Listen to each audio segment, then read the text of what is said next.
नमस्कार, आपण पाहत आहे भांडा फोड न्यूज. एका दमात भ्रष्टाचारी कोमात. सोशल मीडिया, कर्जबाजारी, गुन्हेगारी, सट्टेबाजी, चोरी, मटका, जुगार, दारू, सावकारशाही, न्यायाच्या प्रतीक्षेत प्रशासन. भांडाफोड न्यूज. एका दमात भ्रष्टाचारी कोमात. मोठी बातमी. 355 कार्यालयामधील सरकारी नोकरदारांनाही ई-केवायसी चे बंधन. कागदी पगार बिले यापुढे बंद. GR मध्ये जेवढी पदे तेवढ्यांनाच पगार. राज्य शासनाच्या अधिकारी कर्मचाऱ्यांची पगार बिले यापुढे कोषागार कार्यालयाला पेपरलेस पद्धतीनं पाठवावी लागणार आहेत. पहिल्या टप्प्यात 190 कार्यालयाकडील कर्मचाऱ्यांची मे महिन्यातील पगार बिले ऑनलाईन जातील.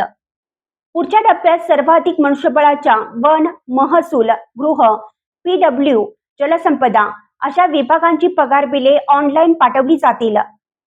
तत्पूर्वी प्रत्येक कर्मचाऱ्यास बँक खात्याची ई-केवायसी करावी लागेल, अशी माहिती कोषागार कार्यालयाकडील वरिष्ठ अधिकाऱ्यांनी दिली आहे. राज्य सरकारच्या सुमारे 17 लाख कर्मचाऱ्यांच्या वेतन पेन्शनसाठी दरमहा 9.5 ते 10,000 कोटी रुपये लागतात. सध्या अनेक विभागाकडून मंजूर पदापेक्षा जास्त पदे भरून त्यांचाही पगार ऑफलाईन पगार बिलामधून काढला जातो, अशा तक्रारी आहेत. प्रत्येक शासकीय विभागाकडील मंजूर व कार्यरत पदाची माहितीच एकत्रितपणे नसल्याने असे प्रकार समोर आले नाहीत.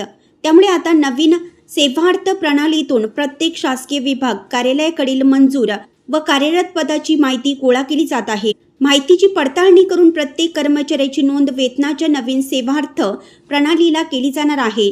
त्यासाठी पगार बिले आता पेपरवर नव्हे तर ऑनलाईन पाठवावी लागणार आहेत. त्यातून अधिकारी व कर्मचाऱ्यांच्या वेळेची बचत होणार आहे.